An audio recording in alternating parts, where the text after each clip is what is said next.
Oi gente, tudo bom? Hoje o nosso vídeo é sobre ansiedade. A gente já falou sobre timidez, sobre medo e hoje vamos falar sobre ansiedade. Você vai ver que os três têm ligação, tem uma certa ligação sim. Para começar, a ansiedade é um estado emocional de autoproteção, certo? E o foco é sempre uma preocupação ou num medo. Então, as pessoas ansiosas, né, e as crianças, consequentemente também, estão sempre com medo de alguma coisa ou sempre preocupadas com alguma coisa. Atualmente, ela tem se destacado bastante, né? Todo mundo fala sobre ansiedade, todo mundo fala sobre estresse. A gente está vivendo num mundo de ansiosos, né? A correria do dia a dia da gente, esse excesso de tecnologia que às vezes a gente não sabe lidar, na maioria das vezes a gente está aprendendo ainda a lidar, né? A quantidade de informação que a gente recebe diariamente, algumas disfunções familiares também. Enfim, a ansiedade hoje em dia é trend topic, né? Nas rodas de conversa, né? Todo mundo conhece alguém ansioso ou é ansioso ou que já passou até por uma crise, né, de ansiedade. E com as crianças também não está sendo diferente. A vida das crianças também estão muito agitadas, também estão cheias, abarrotadas de coisas para fazer e às vezes elas não estão sendo crianças, né? A gente já conversou aqui sobre isso, né? E esse também é um dos fatores que provoca essa ansiedade. É natural, né, que diante de situações novas a gente apresente uma ansiedade, né, antes de acontecer aquilo. Mas a gente ouve falar muito de ansiedade é ruim, causa estresse. A gente sempre ouve falar muito negativamente da ansiedade.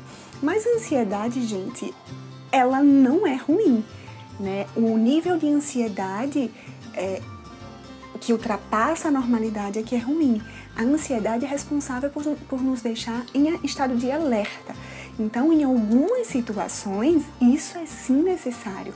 Por isso que ela é chamada de um estado emocional de autoproteção, porque a gente precisa, né, às vezes estar ligado, né, para uma situação, para a gente poder avaliar, né, porque uma das consequências da ansiedade é a fuga ou esquiva. Então, você vai tentar fugir, né, escapar daquela situação ou não entrar em contato com ela.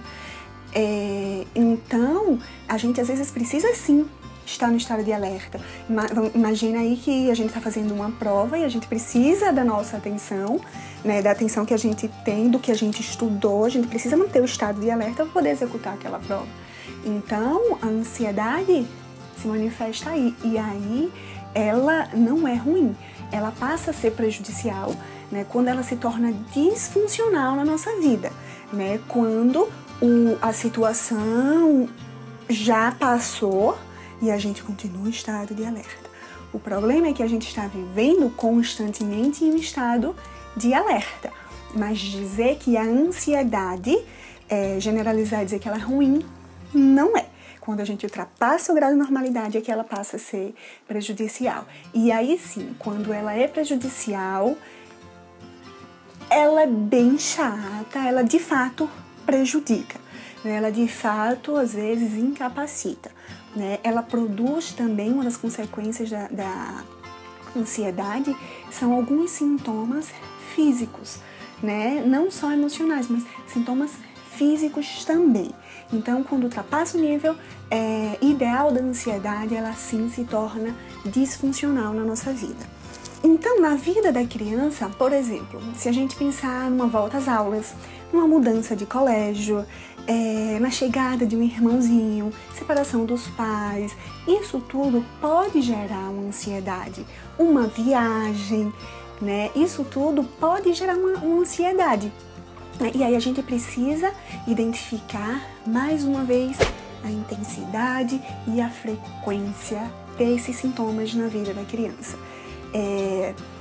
Geralmente é isso, intensidade e frequência que vai distinguir a normalidade, né, da anormalidade. Tá num grau normal, não tá muito intenso, tá muito frequente, precisamos de um especialista, de uma ajuda de alguém para poder avaliar isso na criança, seja o medo, a timidez ou a ansiedade. Então, quando a gente falou, né, sobre as apresentações, então eu acho que hoje a gente encerra esses temas que eu falei no primeiro vídeo. Então, às vezes tem as crianças que são tímidas, né, que não gostam de se apresentar, não gostam de se expor, né, tão facilmente, mas a gente pode ajudá-las, a gente já viu como. Ou pode, diante de uma apresentação, apresentar um medo, né, o medo do que o outro vai achar, será que eu vou conseguir dançar direito, será que vão gostar, né, e a ansiedade, porque é uma situação nova, por mais que ela já tenha se apresentado, já dança há 4 anos, mas ali são outros colegas, são outras pessoas que estão vendo, é outro tema, né? Então é uma outra situação. Então isso também pode apresentar uma ansiedade. E diante disso, né, se não incapacitar a criança, tudo bem, tá tudo ok, faz parte do desenvolvimento infantil e da maturidade e do desenvolvimento psicológico da criança passar por isso. Então, como eu falei, existem alguns sintomas, né, físicos, né, que são consequências do excesso da ansiedade, né, da disfunção da ansiedade na nossa vida.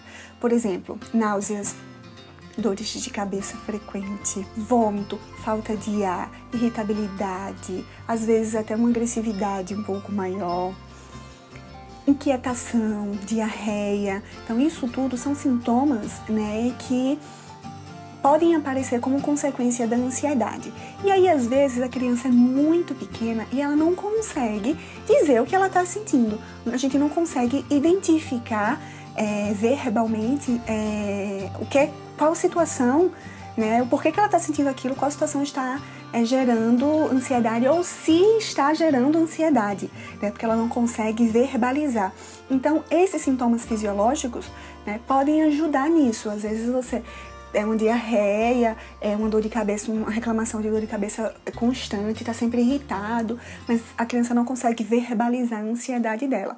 Então isso pode ser também um alerta, né, para poder identificar esses níveis de ansiedade na criança, né, para que a gente se ligue nisso. Então, assim, diante desse quadro, né, em que a criança está apresentando sintomas físicos, ou os dois, a criança fala que está ansiosa, às vezes sudorese, né, tremores também são sintomas de ansiedade.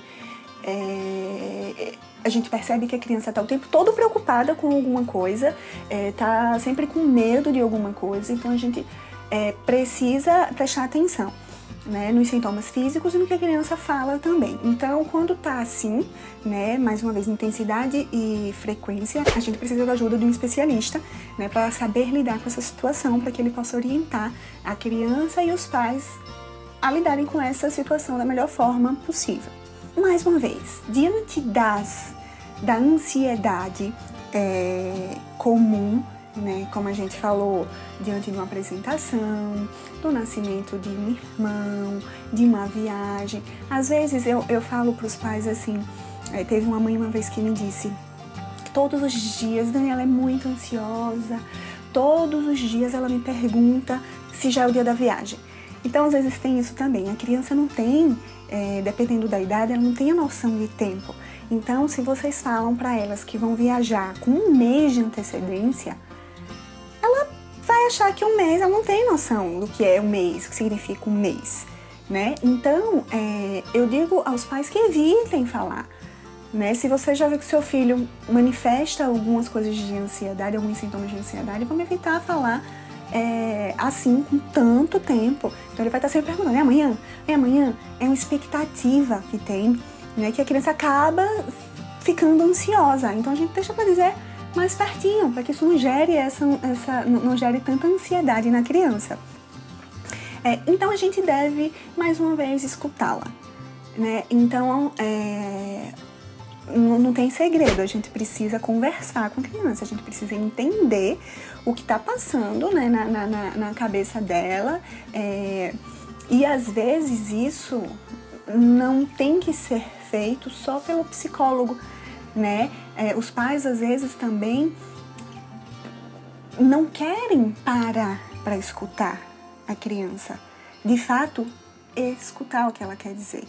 né? Então vamos tentar escutar, saber quando é, filho, que você se sente assim, quando é que você fica com a mãozinha suada, quando é que você começa a se tremer, o que acontece, o que passa na sua cabecinha quando acontece isso? Mais uma vez a gente vai tentando achar alternativas, resolução de problemas, né? O que a gente pode fazer para diminuir isso, esses sintomas? O que a gente pode fazer para que não aconteça isso, né? E sempre assim, diante dessas preocupações, tentar fazer com que a criança enfrente, né? Mas ajudando-a, dando à criança alternativas, né? Muitas vezes a gente pergunta e é ela quem fala. Você repete, então pode fazer assim, e aí você ajusta se precisar de alguma orientação, né? Então vamos deixar com que a criança fale também, né? Às vezes não vai ser naquele momento que você quer explorar aquilo, mas às vezes ela vem e aí você vai perguntando, né? Vai assim, sorradeirinho, tal, vai perguntando e vai entendendo também o que tá passando com a criança, o porquê disso. Então, acho que o importante é explorar, mais uma vez é isso, a gente explorar essa ansiedade da criança, o que ela sente, as alternativas, se colocar no lugar da criança, ser empático, né, perceber que aquilo gera um sentimento, né, gera uma emoção, gera sentimentos na criança que são importantes, são significativos e que a gente não pode desvalorizá-los. Ela de fato está sentindo aquilo e a gente precisa ajudá-la a manejar isso, né, esses sentimentos. Então, até um próximo vídeo que eu... Não o próximo, mas é um tema que eu quero falar aqui com os pais, é sobre emoções, como identificar as emoções, como a gente ensinar as crianças a nomear, né, a ajudá-las a verbalizar o que está sentindo, né, quais são as emoções da situação, enfim, do que ela está passando. Então isso é muito importante, a gente nomear, saber nomear o que a gente sente. Não é raiva, é medo, né? Não é medo, é raiva. Então a gente precisa identificar as emoções e os sentimentos. Enfim, gente, procure escutar mais os filhos de vocês, tente explorar a situação, tentando achar alternativas, né, ajudando a criança na resolução de problemas e aproveite para orientá-los, né, nessas situações. Então, vocês, né, juntos, vão achando alternativas. Não é que você não imponha a alternativa. Então você deve fazer isso, isso, isso. Isso não é resolução de problema. Isso não é ajudar a criança a achar alternativas. Mas sim escutar o que ela tem para dizer e aí você pode juntar a sua orientação naquilo, né? Mas levar em conta também o que a criança tá pensando. Afinal, é ela quem tá sentindo aquilo, tá certo? Espero que vocês tenham gostado. No próximo vídeo a gente vai falar sobre preparação para as férias que vem aí, tá ok? Qualquer dúvida, qualquer comentário, qualquer sugestão, deixa aqui ou lá no nosso site www.vidadacrianca.com. Espero que tenham gostado. Tchau, tchau!